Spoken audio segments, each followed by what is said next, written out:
Hi, today I'm going to show you an e-commerce storefront that I built from scratch. It's built on Node React Stack and it's a single page application, which means it's lightning fast. I started building the storefront as a POC and got so involved that I decided to build the entire site with all the features. Right now, the version 1 of SmartComm is available with a rich feature set, which I will show you in a minute, and there's a progressive roadmap to take it to the next level.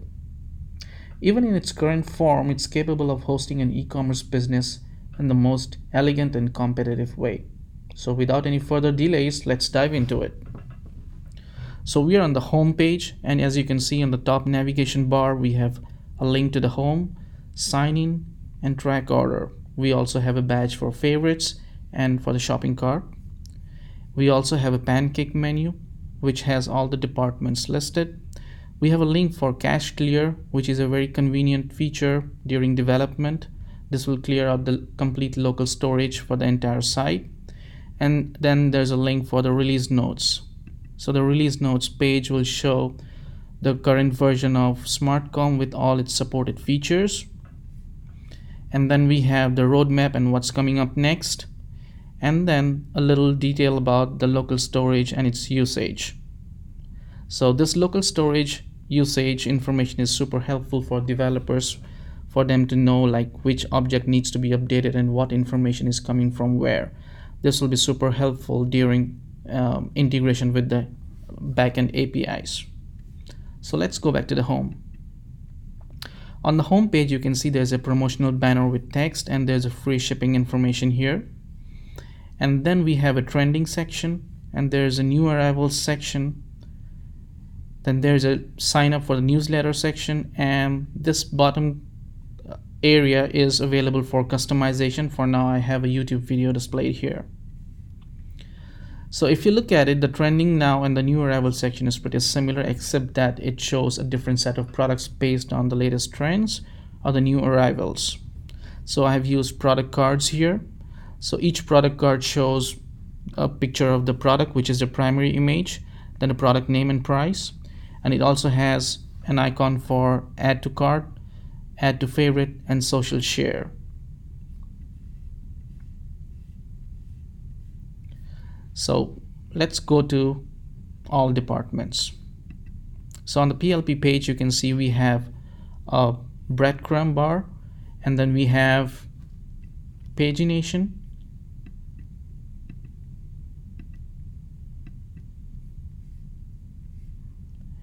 and we also have a set of filters here based on brands, color, material, and price. This can all be customized.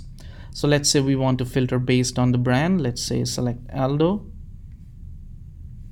and let's apply the filters. So we have all the Aldo products listed here. Now let's look at these icons, what it does. I can add one of the products to favorite, and maybe I can add the other one to the cart, and maybe I can share this one on social media. And if I go here, you can see this is a product I added to favorites. So I can either keep it, I can move it to the cart, or I can just delete it or share in social media. So for now, let's just go ahead and delete it. And here's our product in the cart. So I can either save it for later or delete it. So let's just save it for later. I can move it back to the cart. And I can either check out now or I can delete it. As you can see, when the cart is empty, all these buttons are disabled.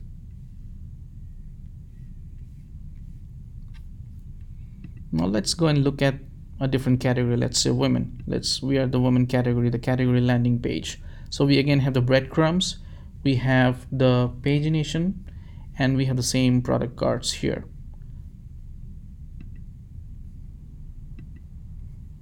Okay, and let's go to the PDP page now. This is the product display page. On the left we have the primary image, then on the right we have the product name and price and description, and we have an option to have display alternate images here.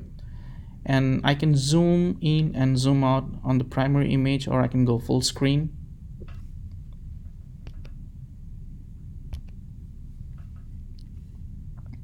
And we also have an accordion for product specifications, and we also have an accordion for customer reviews.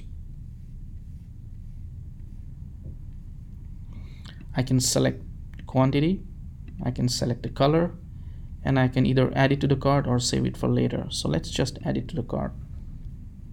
Product added to the cart successfully, and there you go, you have the product in the cart.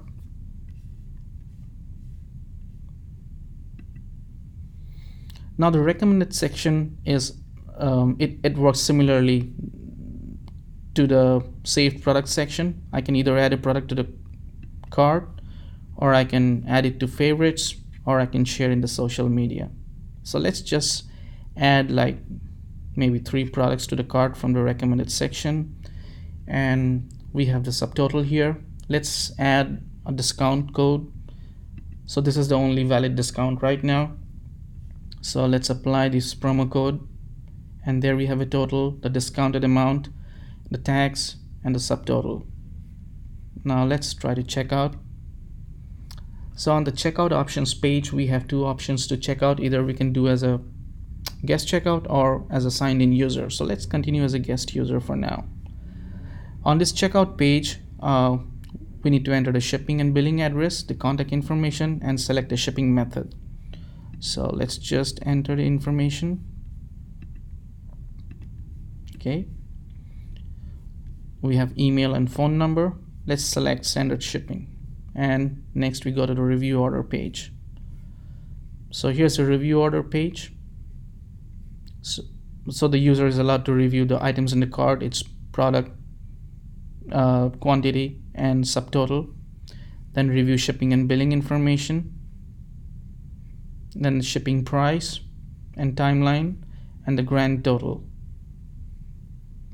And we have an option to enter the payment details here. Let's select Visa, and maybe I'll enter my name. Let's enter a card number. Let's enter expiration date and the CVV number, and let's place the order. So this is our confirmation number.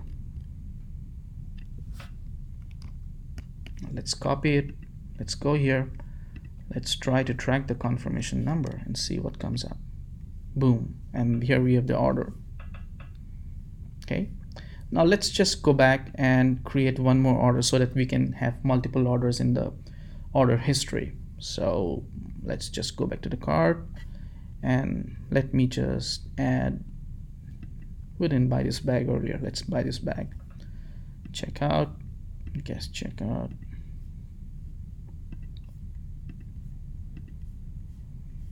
Okay, let's do expedite shipping, review order.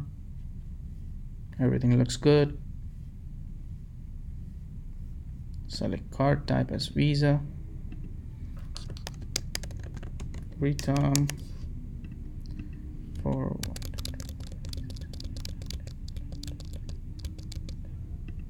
12/21/23, and place the order. Here's our second order. So now let's go and look at the signed in user flow, where we can look at the order history. So I go to sign in, and obviously we don't have an account, so let's go ahead and create an account. Let's enter a password, create account. Now let's try to log in. 1, 2, 3, and sign in.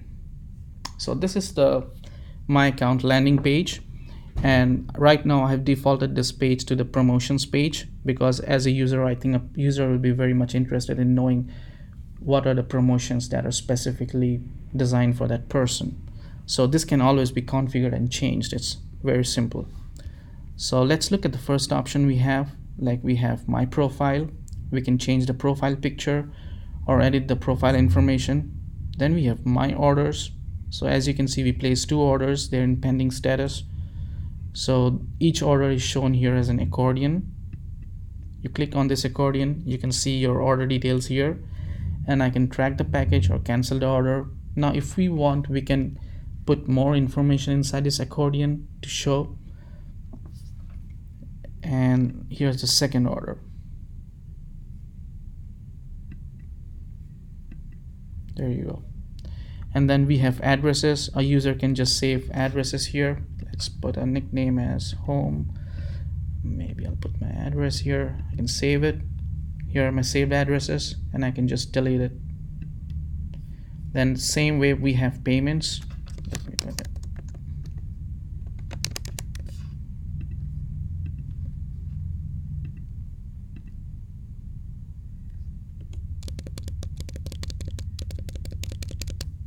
And let me put 21 and save. And we have this information, or we can go ahead and delete the card. And next we have promotions, which we have already seen. So this page can be customized. I do not have a requirement right now, so I just put some promotional banners here. The preference is something that I'm working on. It's not ready. It'll be ready in the next version. And then the user can log out. And that's pretty much it. It's amazing how a small side project done in spare time can become a fully fleshed product in no time. In the next version of the app, my focus will be primarily on error handling and making the site responsive, besides adding some more features to it. Thank you for watching.